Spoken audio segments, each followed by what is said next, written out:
Hey everyone, it's Amanda with My Life, My Way. I am 11 DPO.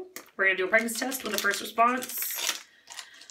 Oh, if I can get this container open, be another start. Alright, so you're going to dip this for 5, 2, 3, 4, 5. I should see it going across here in a second. Maybe. Come on. That's what it says in the container. Oh, there it's starting to go. Okay. You guys can see it going across there. It's a little slower than I'm used to, that's all. Okay. So anyways, so I am 11 DPO. We used Femaro this cycle from days 3 to 7. They gone left for days 8, 9, and 10, and then I did a trigger shot on day 11. And we only got run around to baby dancing in, so I have no idea if this month is even gonna work. But one of my followers, Carla's Kitchen, hello by the way, asked me just a little while back actually what my symptoms were before I managed to test positive and how early did I test positive for my previous pregnancies. So for those of you guys that are just new to following me, I've had 2 pregnancies, both unfortunately resulted in miscarriage. I had one at 11 weeks in January, and then another one, another miscarriage at 6 weeks in May. So my one at 6 weeks was a chemical pregnancy, basically meaning that, or a blighted ovum. So it's an egg that fertilized and technically implanted, but it never like grew in. Hey, okay, so apparently I had to break because somebody phoned me and it shut down my camera. So anyways, so like I was saying, my 6-week pregnancy was a chemical pregnancy. So it fertilized and then didn't grow into a baby. So the numbers on it go up really, really slow. It's one of the hallmarks of a blighted ovum or a chemical pregnancy. It's also one of the side effects, or one of the hallmarks of an ectopic pregnancy too. So if you see a slow rise in HCG, make sure you're getting checked out for an ectopic, because if you can catch it before it blows, it's way better for you. That being said, I had it checked. It was not ectopic, thankfully. I didn't have any symptoms from it the whole time I was pregnant, up till the day I started miscarrying. I did get a positive on a first response. What was that I checked? I think I checked on day 12, I got a negative. And then on day 15, I guess, I should have had my period start that day, and it hadn't, and my husband and I were going to go for margaritas, so I figured I'd do a pregnancy test with a first response, and it came up positive. But yeah, so, and we knew probably right from the get-go that that one wasn't going to stay. It was really late. The numbers did not really double like they technically did in the 72-hour window, but they were as bottom as low as they could go and still be considered normal. With my first pregnancy back in January though, let's see here. I got the positive at 11 DPO. I'm pretty sure it was 11. I'm not sure if my math was working out really great. I got home from a night shift. I actually did the video in my undershirt from my uniform. I raced home. I literally peed at the hospital. We drove back to the ambulance base. I picked up my vehicle and I drove home. It was maybe 45 minutes to an hour. It was all I could do to get enough to even get a sample, enough to test with a pregnancy test. And it came back blazingly positive at that 10-day mark. I might actually err on the side of saying that was 11 DPO by the time we were into the morning.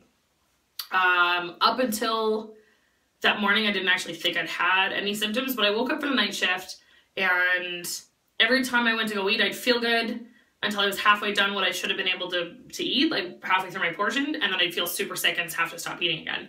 And then 2 hours later, I'd be hungry because I haven't eaten enough, halfway through what I should be eating, and then feel super sick again. And once I stopped eating by like 10-15 minutes, I felt fine again.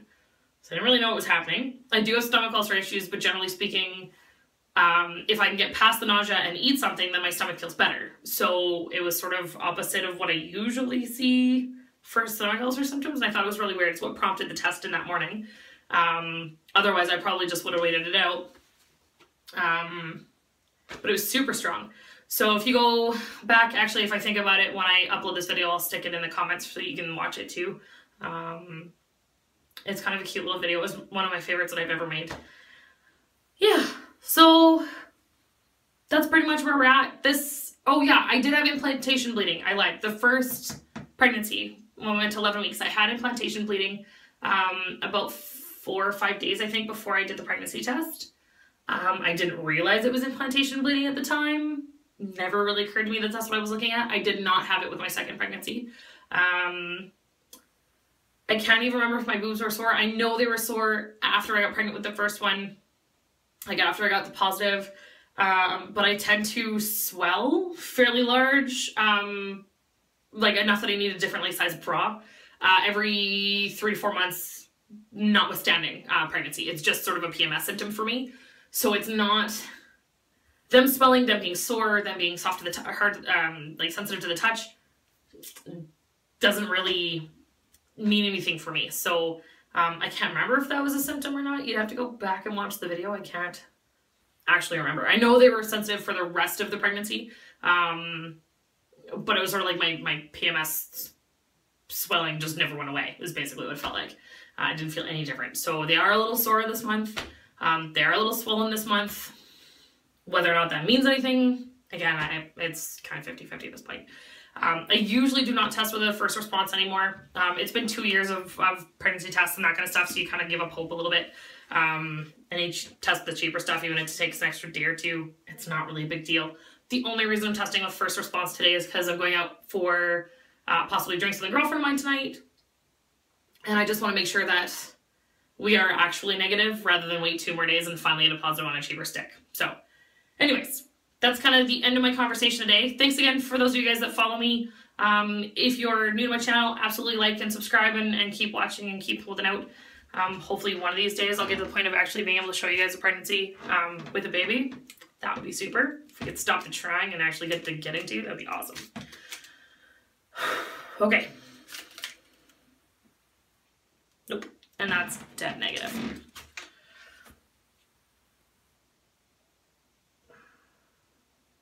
Yeah, no, there's definitely nothing to that stick at all. So that's kind of depressing because I'm 11 DPO now, and this is one of those like 6 days sooner first response tests.